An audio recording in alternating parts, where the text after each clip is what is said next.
Quando a gente fala de volatilidade para entender o cenário, porque por mais que eu fale assim, na prática você vai ver, não, eu sei que não é tão simples, tá?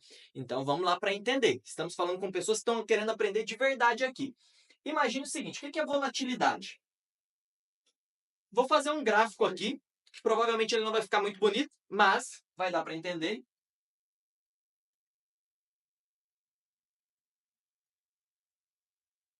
Vamos pensar que esse aqui é um gráfico da Bolsa de Valores, do Ibovespa, tá? Até um gráfico de curva eu desenho feio, é impressionante, mas vai dar para entender. E nós temos aqui dos anos 2000 a 2024. Isso aqui, escaladores, isso é volatilidade. Renda variável varia, é inerente ao processo. Isso significa o quê?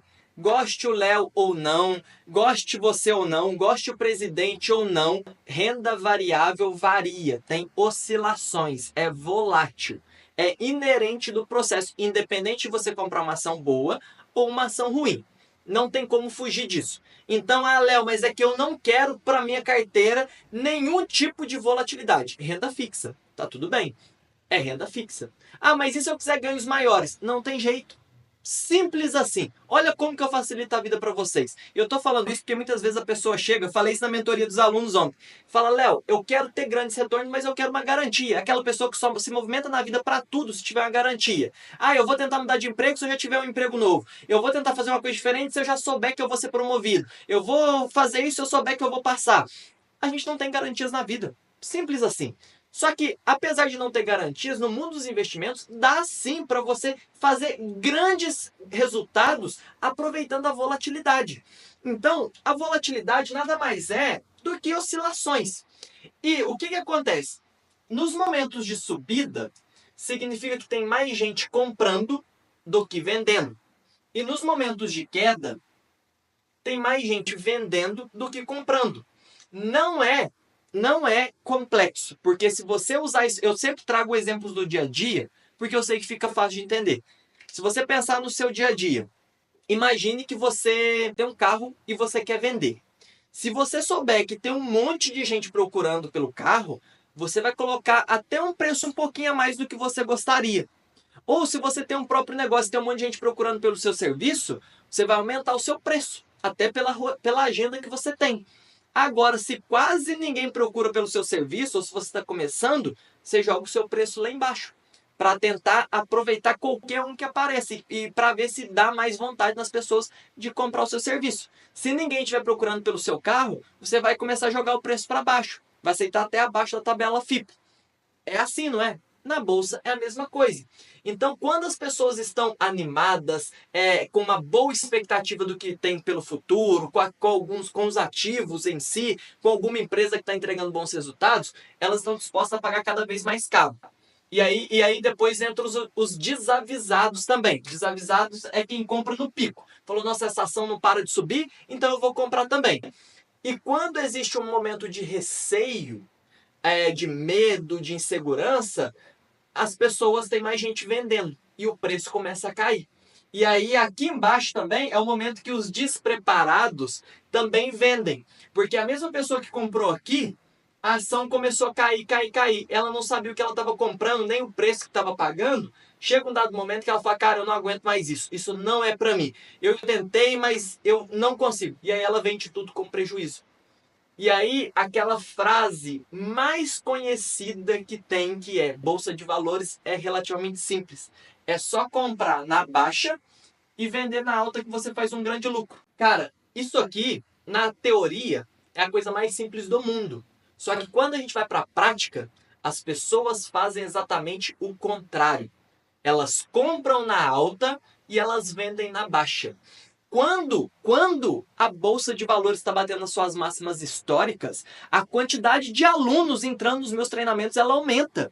Ela aumenta. Por quê? Porque as pessoas elas têm sede, sem ter conhecimento, de, cara, eu quero ganhar dinheiro. E aí ela vê que o vizinho começou a ganhar dinheiro com bolsa. Que a bolsa começou a subir e começou a aparecer num monte de lugar. E aí a pessoa vai lá totalmente despreparada. E aí ela perde dinheiro. Só que não é por culpa da bolsa, não é por culpa da volatilidade. é por culpa da falta de preparação dela. É isso que as pessoas não entendem. Aí ela vende aqui e aí ela vai pular para uma outra opção que apareceu para tentar ganhar dinheiro fácil. Aí até cair no jogo do tigrinho, em apostas, em golpes e tudo mais. Só que aqui o grande ponto é a bolsa, ela vai funcionar com você comprando na baixa e se tiver necessidade de vender, vender na alta. Na teoria é muito simples, escalador. Só que na hora que vai para a prática, começa a entrar alguns problemas aqui. Aqui entra um problema. E qual que é o problema? É muito fácil quando nós estamos aqui em 2024, olha só, olhar para o passado e falar que tudo era muito óbvio. Que era óbvio que a bolsa aqui depois de cair ia subir, que depois de cair de novo ela ia subir. Isso parece muito óbvio. Mas o ponto aqui, e isso envolve finanças comportamentais. A partir do momento que você entende o beabá da bolsa, que você aprende de maneira mais aprofundada a analisar ações, analisar fundo imobiliário, montar uma estratégia coerente com a sua realidade, a partir daí, além do repertório de conhecimento de tipos de investimentos, o que vai definir se você vai ter sucesso na bolsa ou não é mentalidade. É a sua capacidade de se comportar bem nos diferentes cenários. E o grande problema é que isso é o ser humano, não é só brasileiro não, é o ser humano. Nós queremos acreditar que conhecemos mais do futuro do que nós realmente conhecemos. A verdade é que nós não somos capazes de adivinhar o futuro. Só que todos os dias tem gente tentando prever o futuro. Ou tendo para si que tem certeza absoluta do que vai acontecer. E aí olhar para o passado e dar o prognóstico, só você pensar as retrospectivas de cada ano, agora eu vou longe, aquela retrospectiva da Globo, que tem todo final de ano, depois que passa parece que tudo foi muito óbvio, que era daquele jeito. Depois que o Brasil perde faltando 4 minutos para acabar com aquele gol da Croácia, daqueles filhas da mãe, é muito óbvio que o Brasil não tinha time para ganhar. Mas e antes? E na hora que acabou de fazer o gol? Agora eu viajei no assunto aqui, mas só para te mostrar, parece que depois que acontece, é muito óbvio e sempre vai ter pessoas explicando. Ah, a bolsa aqui subiu depois por causa disso, ela caiu aqui por causa daquilo. Só que antes de acontecer, ninguém tem essa certeza. Todo mundo chuta. Quem chutou errado, que é a maioria, some, ninguém lembra. Quem deu um monte de chute e uma hora acertou, chega e fala, olha, eu falei que isso ia acontecer. Eu falei e aconteceu. Só que ninguém sabe prever o futuro. E aí é o grande ponto do investidor. A primeira coisa, e eu vou chegar no final falando o que você precisa fazer, mas a primeira coisa é você sempre se questionar. Questionar das notícias que você vê, daqui a pouco eu vou te mostrar uns exemplos, e questionar das certezas que você tem também. E você questiona isso fazendo análises, tendo métodos para investir, para fazer escolhas. Porque, por exemplo, do que eu acabei de falar, de 2000 a 2024, olha só como que você foi bombardeado de incertezas que te geraram medo. Nós tivemos aqui 2008. Nós tivemos 2011, se eu não me engano, 2015, 18, 20 até 24. O que são essas datas aqui? Eu não estou lembrando com exatidão cada momento específico, tá? Mas 2008 nós tivemos a crise do subprime. Isso afetou o mundo quase que inteiro. As bolsas mundiais despencaram e sofreram por muito tempo. Foi uma crise financeira gigante. Grandes bancos dos Estados Unidos faliram, de fato, fecharam as portas. 2011, 2012, aí veio o escândalo, todos aqueles escândalos de mensalão, depois da Petrobras, não, mensalão foi antes, né? 2011 foi da Petrobras, depois 2015, 2016 teve impeachment, 2018 greve dos caminhoneiros, ou 2017, alguma coisa assim, e se não bastasse 2020, pandemia. E aí você olha para tudo isso aqui e, cara, não vale a pena investir, porque em todos esses momentos você morreu de medo, e em todos os momentos você teve uma notícia falando que, cara, a pior coisa é você decidir começar a investir. Só que aí o que acontece no meio desse período? A bolsa cai, um monte de gente despreparada vende e um monte de gente preparada compra. Se tem um vendendo é porque tem outro comprando, senão você tem que ficar com as suas ações. E você sempre consegue vender suas ações. Então, tem gente comprando. E aí, vamos pensar, o que vai te dar mais lucro? Se você comprar uma ação aqui e ela subir até aqui, daqui a pouco eu vou mostrar isso na prática. Ou se você comprar ela aqui e depois ela subir para cá. É lógico que é desse segundo ponto. Só que nesses momentos escaladores, imagina a pandemia, vamos pensar a pandemia. A minha carteira na pandemia, eu vou explicar essa história aqui para vocês hoje ainda, tá?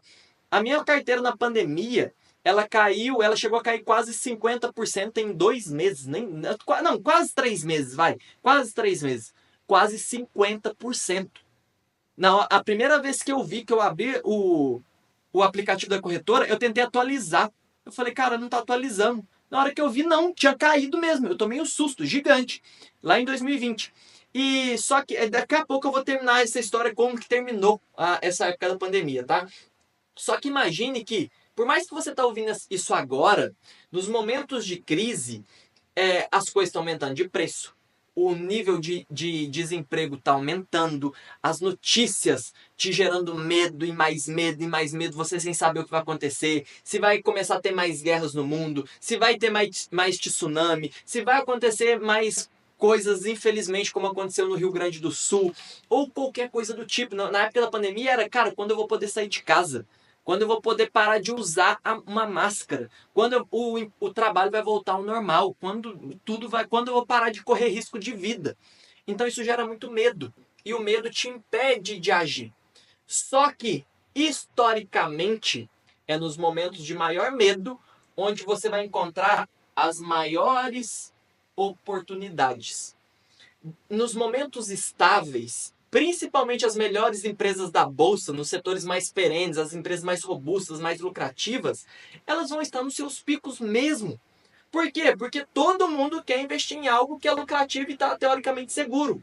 O grande ponto de você comprar essas boas empresas relativamente baratas é nos momentos que elas estão no seu fundo do poço. E muitas das vezes elas vão estar que é no momento de crise. Só que pensar isso fora da crise é muito fácil. O que eu estou tentando preparar vocês é justamente para entender que volatilidade acontece. Gente, eu falei que esse conteúdo é um conteúdo com...